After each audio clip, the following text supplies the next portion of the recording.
Ukraine's President Volodymyr Zelensky has called for the creation of an army of Europe in a speech to the Munich Security Conference. Ukraine's President Volodymyr Zelensky has called for the creation of an army of Europe in a speech to the Munich Security Conference.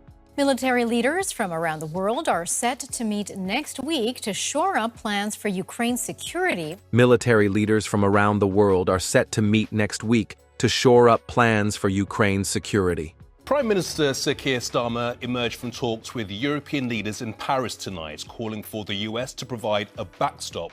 The Prime Minister, Sir Keir Starmer, emerged from talks with European leaders in Paris tonight, calling for the US to provide a backstop. Sweden has been neutral for more than 200 years, but the outbreak of the war between Ukraine and Russia, and the fact that the peace process is still not functioning today, worries the Nordic country.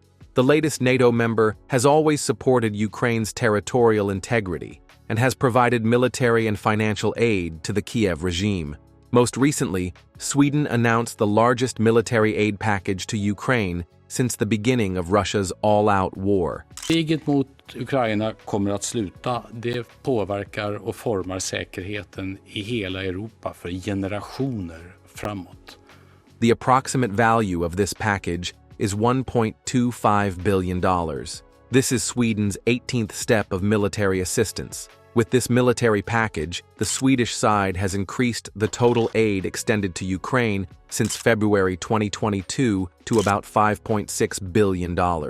However, the Stockholm government believes that all these aid steps are insufficient for Ukraine's recovery. That is why the issue of sending troops to Ukraine is on the agenda in Sweden, just like in France and the United Kingdom. If you remember, the United Kingdom and France were among the most important countries considering sending troops to Ukraine. Now Sweden is being added to this field.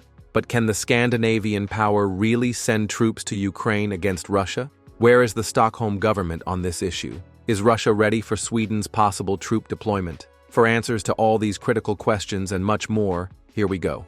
Please do not forget to subscribe to our channel, turn on notifications, and give us a like to stay up to date with our content. Following United Kingdom Prime Minister Keir Starmer's announcement that he is ready to send troops to Ukraine, it's the front line of Europe and of the United Kingdom. It's about our national security, and I think that we need to do more. We need to step up. In Ukraine, it's the front line of Europe and of the United Kingdom. It's about our national security, and I think that we need to do more. We need to step. Sweden has joined the ranks of countries that support the idea. Swedish Prime Minister Ulf Kristersson has indicated that Sweden may consider contributing to the post-war peacekeeping forces in Ukraine.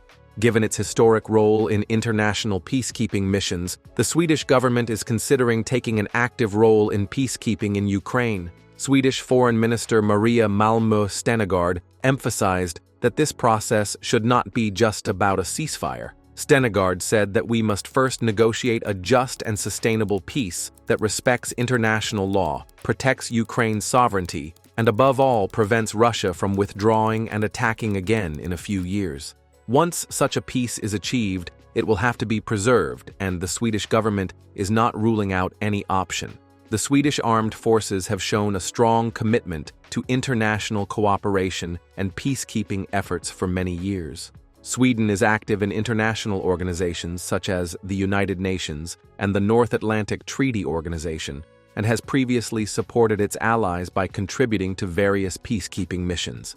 Having deployed troops to conflict zones such as the Balkans, Afghanistan, and Mali, the Swedish military has extensive experience in such operations. Sweden's expertise in peace support operations, coupled with its commitment to human rights and international law, could potentially lead a peacekeeping mission in Ukraine. At this point, Sweden's participation is a critical element. Currently, Sweden's military personnel consists of approximately 14,700 regular soldiers, 5,000 conscripts, and 11,000 reservists. Sweden also has 9,600 civilian employees and just over 21,000 military personnel in homeland security. Some of these forces could now be deployed to keep the peace in Ukraine. But is the United Kingdom's military ready to provide military support to Ukraine? One of the countries that has been at the forefront of sending troops in the wake of Sweden's decision. After Stammer's statements, different narratives are emerging. Reports suggest that these will be peacekeeping forces. But the reality is that true peacekeeping forces must be neutral.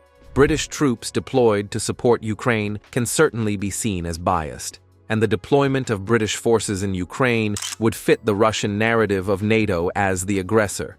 Ukraine is not a member of North Atlantic Treaty Organization, but the goal of NATO membership is enshrined in its constitution.